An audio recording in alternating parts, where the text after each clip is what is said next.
ഈ നിസ്വാർത്ഥതയാണ് മനുഷ്യനെ മനുഷ്യനാക്കുന്നത്. ആ നിസ്വാർത്ഥതയാണ് മനുഷ്യന്റെ അസ്തിത്വത്തെ കൊണ്ട് പഠിപ്പിക്കുന്നത്.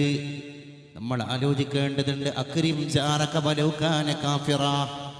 നിന്റെ അയൽവാസി അന്യമതസ്ഥനാണെങ്കിൽ അവനെ ഒന്നുകൂടി ബഹുമാനിക്കണം, അവനെ ഒന്നുകൂടി ഗൗരിക്കണം.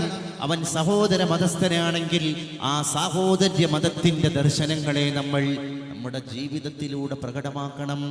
ആയിഷ ബീവിയുടെ വീട്ടിൽ എന്തെങ്കിലും വിഭവസമൃദ്ധമായ സ്പെഷ്യൽ ഭക്ഷണ പദാർത്ഥങ്ങൾ പാകം ചെയ്യപ്പെട്ട് കഴിഞ്ഞാൽ അള്ളാഹുവിൻ്റെ റസൂലിൻ്റെ മുമ്പിലേക്ക് ആ ഭക്ഷണം കൊണ്ടുവരപ്പെടുന്നതിൻ്റെ മുൻപേ ലോകത്തിരുമേനി തൻ്റെ പ്രിയതമയായ ഭാര്യയോട് പറയും, ആയിഷ, നമ്മുടെ അടുക്കളയുടെ മുമ്പാകത്തുള്ളതൊരു ജൂതന്റെ കുടുംബമാണ്.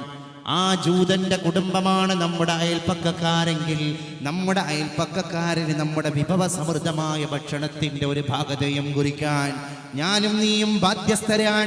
അതുകൊണ്ട് അവനെ കൊണ്ടുപോയി കൊടുക്ക് എന്നതിൻ്റെ ശേഷം മതി നമുക്ക് അന്നം രുചിക്കാൻ എന്ന് ലോകപരിഷ്കർത്താവ് മുഹമ്മദ് മുസ്തഫ സ്വല്ലല്ലാഹു അലൈഹി വസല്ലം മദീനയുടെ മണലാരണ്യത്തിലൂടെ സഹാബത്തിന് ക്ലാസ് എടുത്തുകൊണ്ടിരിക്കുമ്പോഴാണ് മണലാരണ്യത്തിലൂടെ അന്യമതസ്ഥനായ ജൂതന്റെ ഭൗതിക ശരീരം വിലാപയാത്രയായി ശവമഞ്ചത്തിൽ കൊണ്ടുപോവുകയാണ്.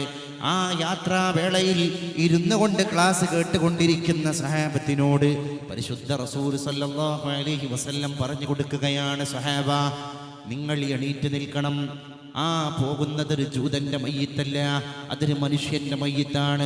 സ്വഹാബ ചോദിക്കാൻ ആഗ്രഹിച്ചു പോയി, അതൊരു ജൂതന്റെ ഭൗതിക ശരീരമല്ലയോ റസൂലേ, എന്തിനാണ് നമ്മൾ എണീറ്റ് നിൽക്കുന്നത് എന്ന് ചോദിച്ചപ്പോൾ അവരെ തിരുത്താൻ മുന്നോട്ട് വന്ന പരിശുദ്ധ മുഹമ്മദ് മുസ്തഫ സ്വല്ലല്ലാഹു അലൈഹി വസല്ലം അല്ലാഹുവിൻ്റെ റസൂൽ സ്വഹാബത്തിനോട് പറയുകയാണ്, ആ വിലാപയാത്രയായി കൊണ്ടുപോകപ്പെടുന്ന ശവമഞ്ചത്തിൽ കിടക്കുന്നത് ഒരു ജൂതനാണ് എന്നഭിപ്രായപ്പെടാൻ നിങ്ങളിൽ വർഗീയതയുടെ, വംശീയതയുടെ, മതത്തിന്റെ പരസ്പര അതിർത്തികളെ നിങ്ങൾ രണ്ടിനെയും രണ്ടായി തരം തിരിച്ചത് കൊണ്ടാണ് നിങ്ങൾക്ക് അങ്ങനെ കാണാൻ കഴിഞ്ഞത്.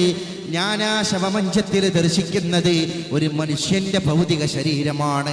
ജൂതൻ എന്ന് പറയുന്ന പദപ്രയോഗത്തിൽ നിന്ന് മനുഷ്യൻ എന്ന് പറയുന്ന ഉദാത്തവൽക്കരണത്തിന്റെ സിദ്ധാന്തത്തിന്റെ സോപാനത്തിലേക്ക് ഉത്താനം പകർന്നിട്ട് സ്വഹാബത്തിന്റെ മനസ്സിനെ കൊണ്ടുപോകാൻ മാനുഷികത്തിന്റെ മഹാചാര്യനെ പോലെ, മാനവികതയുടെ വിപ്ലവകാരനെ പോലെ, സഹിഷ്ണുതയുടെ ചമൽക്കാരദായകമായിരിക്കുന്ന ദർശനങ്ങളുടെ ഉപജ്ഞാതാവിനെ പോലെ, വമാ അർസൽനാക ഇല്ലാ റഹ്മത്തൽ ലിൽ ആലമീൻ, പരിശുദ്ധ മുഹമ്മദ് മുസ്തഫ